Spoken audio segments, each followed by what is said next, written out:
In 1770, long before anyone understood coral reefs, sailors off the coast of Australia recorded strange underwater structures that looked like drowned forests.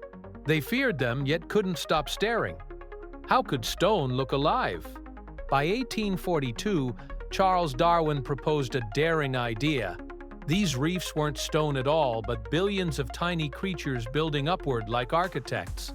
His theory shocked naturalists because it meant the ocean held its own rainforests, bursting with hidden life. Today, we know he was right, and those living fortresses now shape entire ecosystems and remind us how fragile wonder can be.